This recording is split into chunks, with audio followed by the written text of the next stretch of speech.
In May 1919, 6 months after the end of the Great War in Europe, a French train departed from Berlin, carrying the German delegation to the Paris Peace Conference.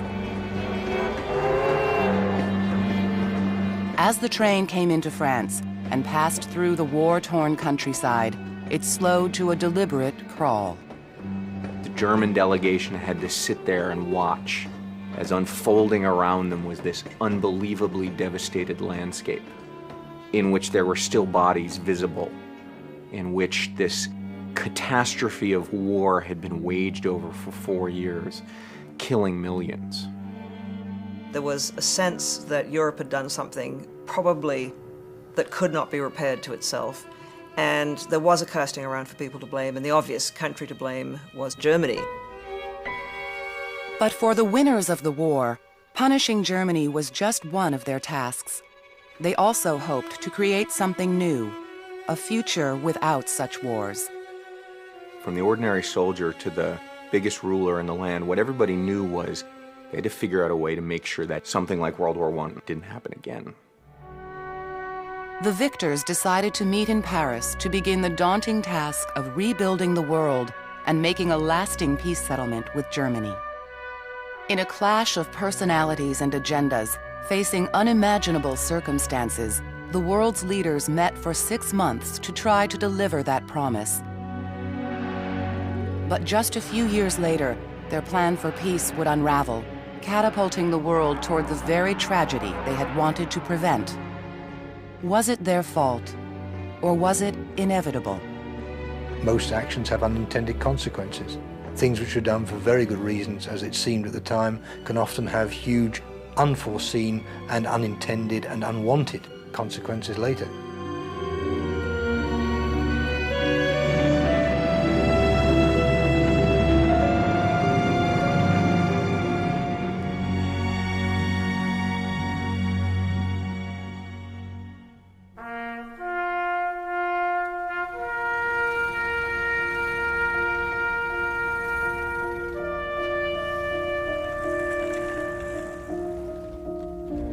In January 1919, although gravely scarred by the First World War, Paris was reviving. It was the symbol of hope, and thousands came for the Great Peace Conference, filling the city with excitement and promise. After 4 years, this monstrous war was finally over. But outside of Paris was a sobering reality. Europe was shattered, changed forever.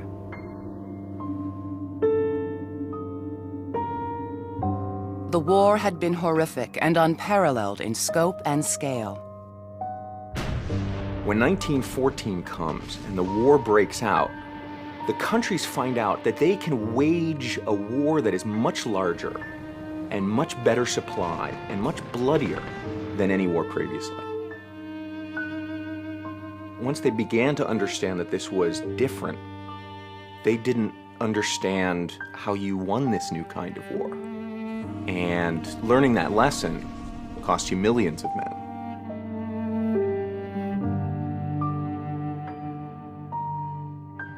When Germany finally realized it could no longer fight and asked the Allies for an armistice, over 15 million soldiers and civilians were dead and countless wounded.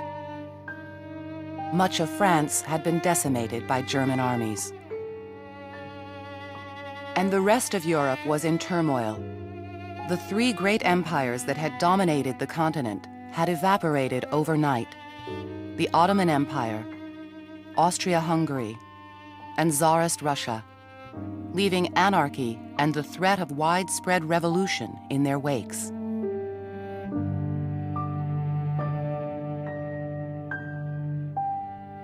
What was also happening was just sheer physical collapse and decay. I mean, a lot of the transportation systems weren't running because there was no fuel for the railways, there was no money to buy the fuel. And what you were getting in a number of most prosperous cities of the world is you were getting starvation.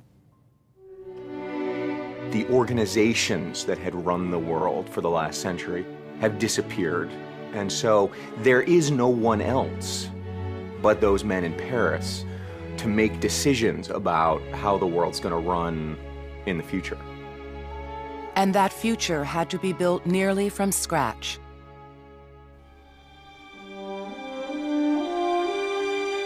On January 18th, the peace conference officially opened at the offices of the French Foreign Ministry on the Quai d'Orsay. Delegates from around the world, representing over 30 victorious countries, gathered to discuss the terms of the German peace treaty with each other first. They would send for the German delegation to join them later. Hundreds of committees began meeting and negotiating in a process that was cumbersome and inefficient. In a pragmatic move, the leaders of the three most powerful countries at the conference took control: U.S. President Woodrow Wilson, French Prime Minister Georges Clemenceau, and British Prime Minister David Lloyd George. David Lloyd George was an extraordinary self-made man, and he got to where he got by sheer force of personality and by sheer intelligence, and by being a very, very good politician, and in many ways a very great administrator. He had a very quick mind and charming. I mean, you could charm the birds out of the trees, and you charm many birds out of many trees. So he's a brilliant negotiator, brilliantly skilled at getting people to sit down and agree around a table. Now, the problem was that sometimes when they would agree because he would have promised one thing to one person, one thing to another, and the hope was they would never meet. As a measure of his political skill, Lloyd George had been re-elected Prime Minister just before the conference as part of a coalition between Britain's Liberal and Conservative parties. This forced him to walk a delicate line when representing Britain's point of view at the peace conference, especially toward Germany. But unanimously, Britain wanted naval supremacy and to go back to running its empire. France, who'd suffered the greatest losses and whose land and people were among the most ravaged by the war, wanted security to guarantee protection against German attack. And Georges Clemenceau, the French Prime Minister, was the embodiment of this. The oldest of the three at age 77, he had suffered through 2 German invasions of France in 40 years, first in 1871 and then again in 1914. And it is said that when he died, he left orders that he should be buried standing up and facing the German frontier. Clemenceau was an absolutely tough negotiator, and he believed that what France had to do was to survive. And he was aware that France had only won the war because it had allies. One crucial ally had been the United States. Having come late to the war, the Americans had not suffered the same losses as the Europeans, but had saved the day with men and resources when the British and French were at their end. Now, the man who had kept the U.S. out of the fighting for nearly 3 years, American President Woodrow Wilson, landed confidently in Europe, armed with a 14-point plan for peace. Wilson is coming to Europe to solve Europe's problems.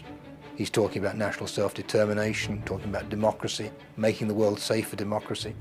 Partly on the basis that he believed that if you made the world safe for democracy, democracy would make the world a safer place.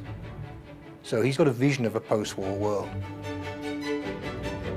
When he arrives in Europe, all his sort of own beliefs are buoyed up by the fact that he gets this incredible welcome. In Paris, they throw flowers in front of his carriage as he drives through. It's like Christ coming into Jerusalem. And Wilson takes this as being an endorsement of his policies. And that wasn't necessarily what the people cheering meant, but that was what Wilson took from it. He was also a very difficult man. His father had been a Presbyterian minister, and there was something of an evangelical about Woodrow Wilson, a conviction that he was right. And that, of course, helped him to do great things, but it also made him rather dangerous. And if he was crossed, if someone disagreed with him, he tended to say that that person is wrong and evil. Both Clemenceau and David Lloyd George, if you had taken them aside and asked them what they thought of Wilson, they would have told you they thought he was an idiot, that he was supercilious, that he was pompous, that he was arrogant, that the United States had come late to the party and had suffered very little, and that here was Wilson holding himself up as the man who was going to reorganize the world. And Wilson arrived planning to do just that. He insisted that they start the treaty negotiations with his plan for an unprecedented international organization to keep the peace, the League of Nations. Most people at the conference were enthusiastic for this new approach to diplomacy. They had seen what 4 years of war had done. They were horrified at the thought that something like that would ever happen again. And so I think there was a very widespread public feeling that we can't go on like this, that humanity can't go on like this, that we must build institutions where nations can settle their disputes peacefully, and that if you get aggressor nations, you can have collective action against those nations.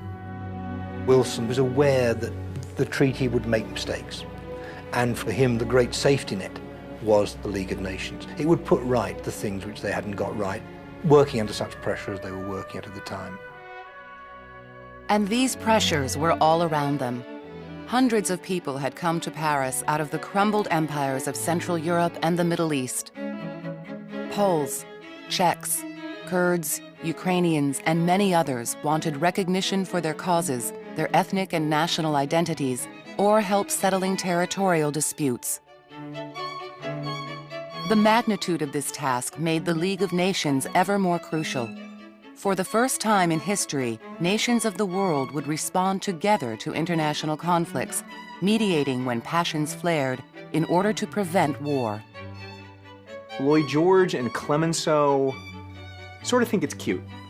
I mean, that's sort of a flip way of putting it, but they sort of think that Wilson is both highly optimistic and naive in his belief in this. Despite their skepticism, Lloyd George and Clemenceau backed Wilson, hoping for concessions from him later in exchange. On February 14, 1919, after only 2 weeks of discussion, the conference agreed to form the League of Nations and to make it the first part of the treaty with Germany. The Big Three took a break from the negotiations, satisfied with their accomplishments so far, and went home to drum up public support for the League.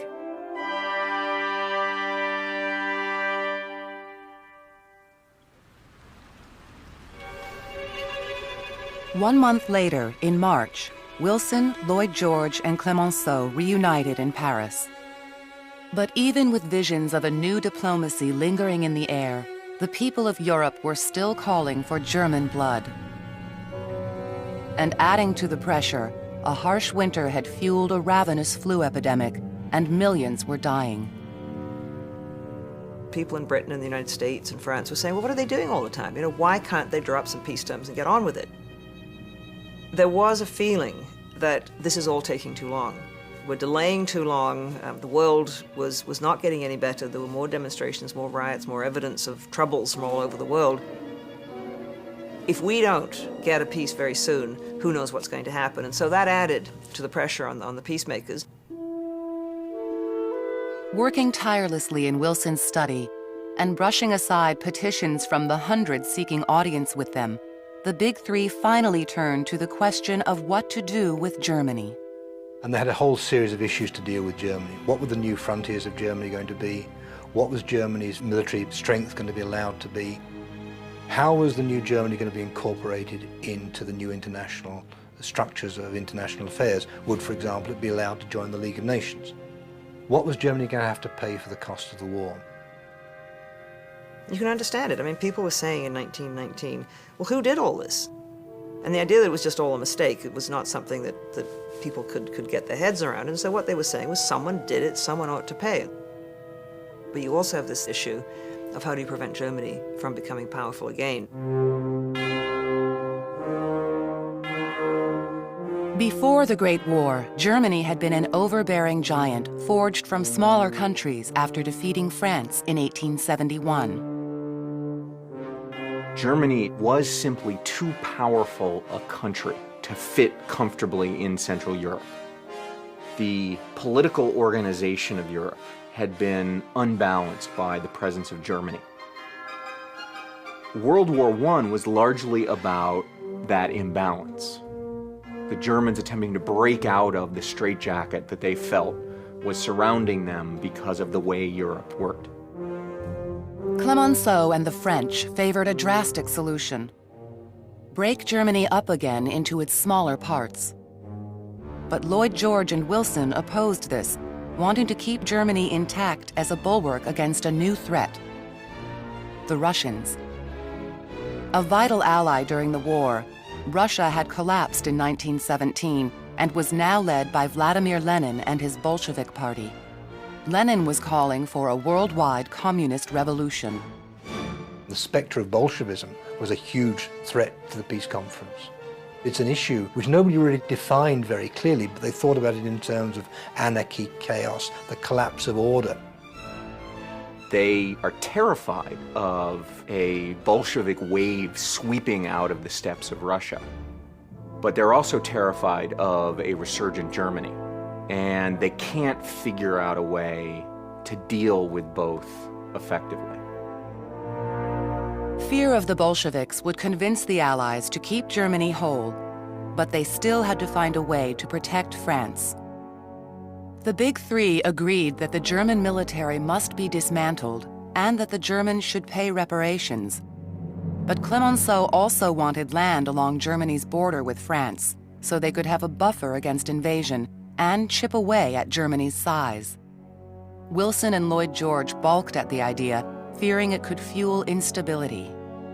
And so both Wilson and Lloyd George said, we are not going to see land taken from Germany. It will only lead to the Germans for a generation or more wanting it back. It will simply poison international relations. To break the deadlock over French insecurity, Lloyd George proposed that Britain and the US offer a guarantee that they would defend France against a future German attack. Clemenceau was delighted.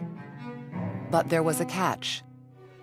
The British guarantee would only become active if the US signed on too. Lloyd George had slipped that one word only in just before the guarantee treaty was being signed. Clemenceau hadn't noticed this being slipped into the wording of the treaty, had signed anyway. Clemenceau felt he'd been cheated. Later, Britain would be able to use Lloyd George's loophole to back away from their promise, leaving France vulnerable.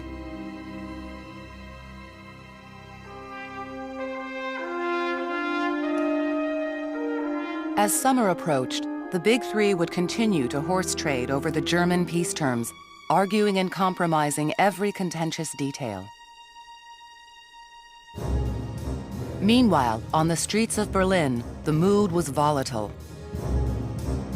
Strikes and revolution threatened the fledgling German government, which had been waiting for 6 months and was anxious to send its delegation to Paris.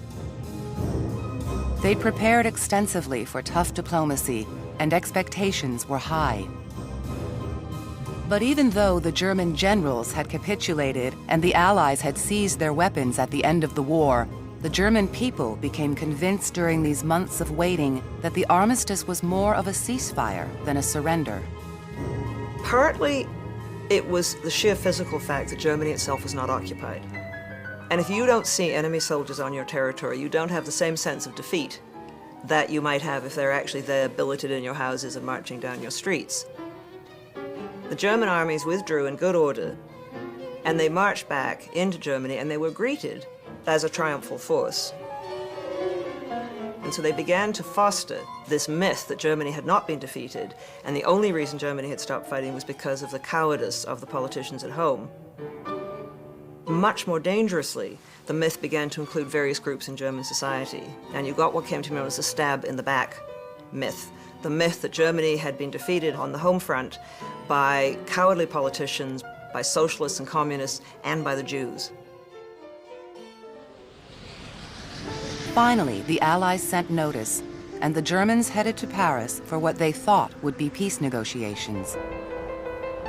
The Germans really began to believe that whatever the treaty was going to be, it wasn't going to be too bad.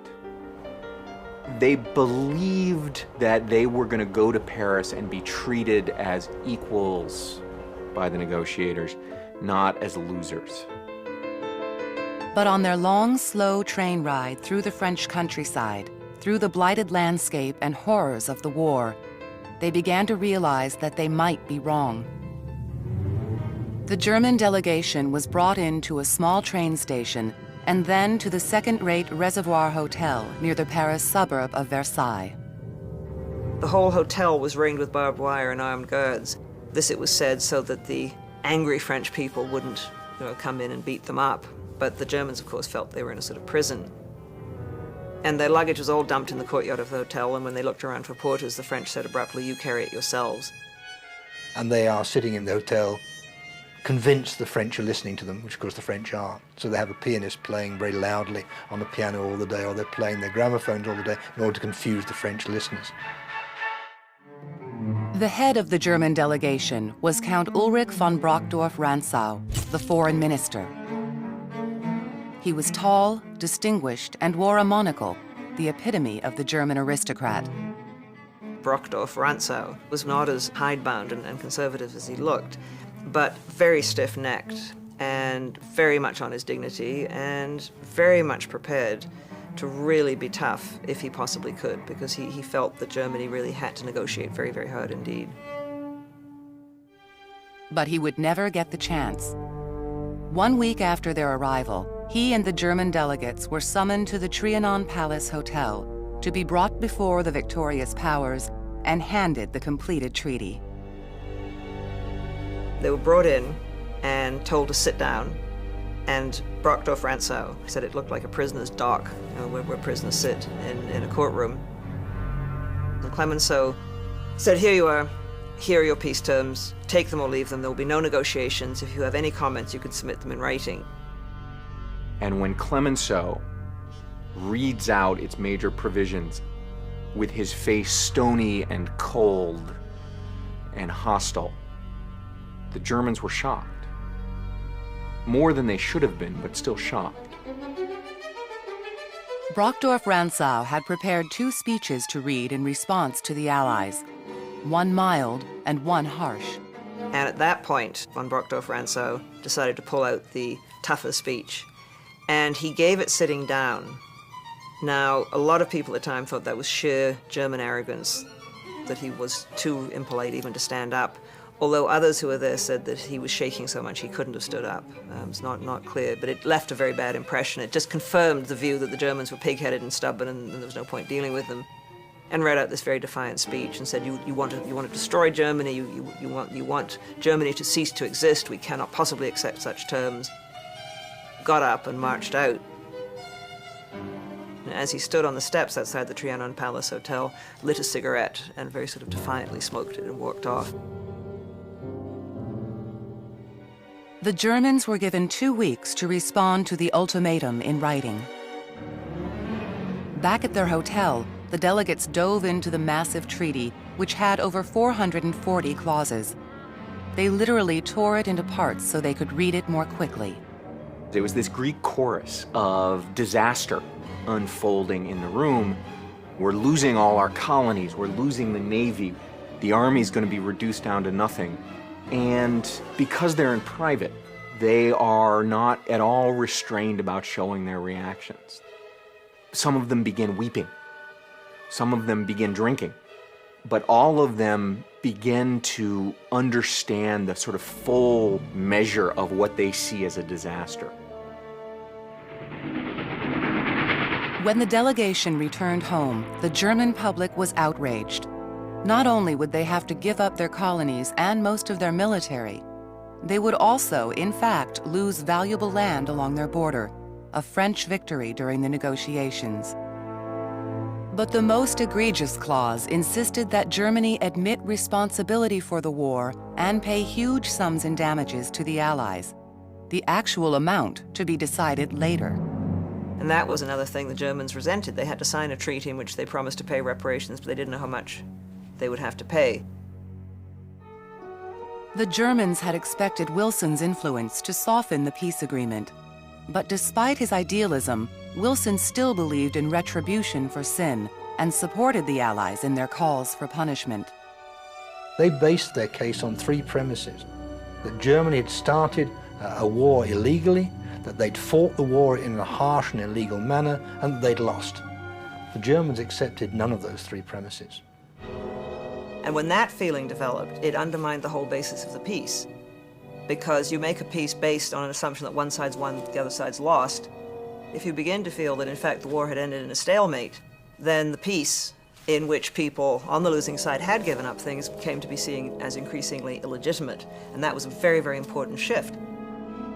Brockdorff-Rantzau and the German delegation recommended that the government refuse to sign the treaty, raising the specter of another war. The German government then asked its own high command, okay, can we fight? And the German high command said no. The terms of the armistice amounted to a surrender. We have given up all our offensive weapons. We're in no position to fight on. You have to sign. The crisis caused the German government to collapse, and a new government was formed. They replaced Brockdorff-Rantzau and his team with a new delegation of low-level diplomats and ordered them back to Paris to sign the treaty. On June 28, 1919, 5 years to the day that an assassination in Sarajevo ignited the war, the signing ceremony began at the Palace of Versailles.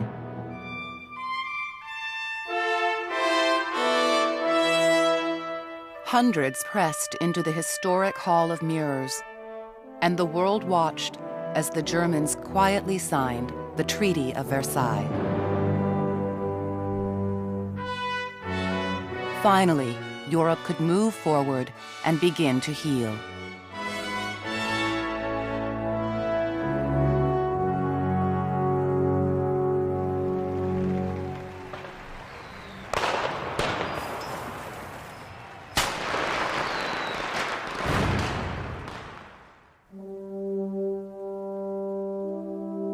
Woodrow Wilson arrived home triumphant, but his dream quickly evaporated.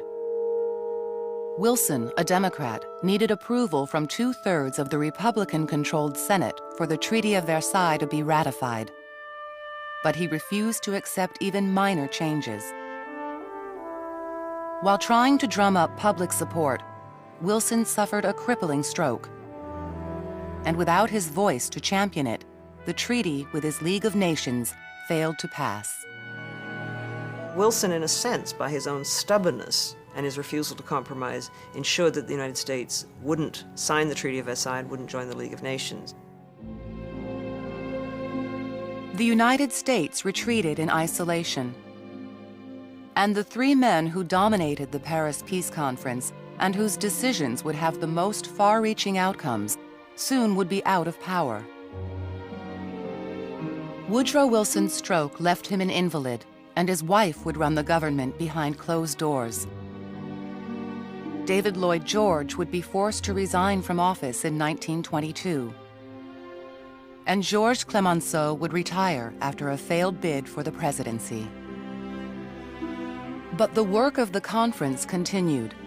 The League of Nations struggled to assert itself as the European powers that controlled it recognized new countries out of old empires, took over colonies in Africa and Asia, and carved up the oil-rich Middle East between France and Britain.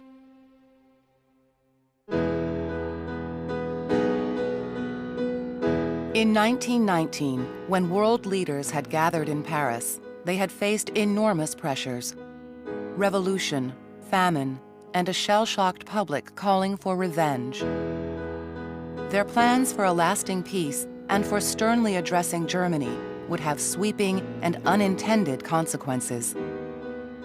I think what we always have to ask ourselves when we look at the past is, what would we have done? If we had been there sitting in Paris, what would we have done differently? Could we have said to Germany, look, we'll let bygones be bygones, we won't ask you to pay any money at all, it's all been a mistake? Could we have done that and gone home to our own public opinion and said, sorry about the husbands and the lovers and the children who've been killed in the war, but it was a mistake, we've got to move on? You have to ask what was possible at the time. And making peace in 1919 was very, very difficult.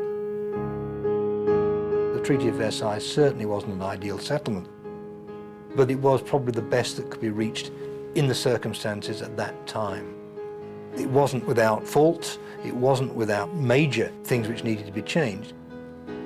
But built into it were a series of safeguards, like the League of Nations, which should, had they worked properly, have changed the way in which international politics were conducted, and were seen by many people at the time as providing a safety net to make the necessary changes. It's quite possible it might have worked, except the Depression came along. And what you get is countries withdrawing, turning inwards, thinking of themselves. What you also get is an increase in radicalism, either people moving towards communism on the left or moving towards fascism or Nazism on the right. In 1939, France's greatest fear became real, and Germany once again marched across Europe. An impotent League of Nations could do nothing. A Second World War was followed by a Cold War. And the other great fear in the minds of the Paris peacemakers, a communist wave, did indeed challenge the West. The flawed legacy of 1919 would continue into the next century, leaving the League's successor, the United Nations, to respond. In places like the Middle East, in places like the Balkans and Southeast Asia, boundaries and organizations and ideas were forced on populations by the Western powers. Those impositions and the reaction to those impositions are still being untangled today and will be for the long term. There's a real danger, I think, that very powerful nations have, and they sit there and they think we're very powerful and we can do what we want with the world because who's as powerful as us, and other people in the world will recognize it. But organizing human beings isn't always that easy. And dealing with religious passions, dealing with ideologies and emotions, none of it's easy. And so if the peace conference does anything, perhaps it reminds us that it's never all that easy to settle things, and you have to be prepared to accept that.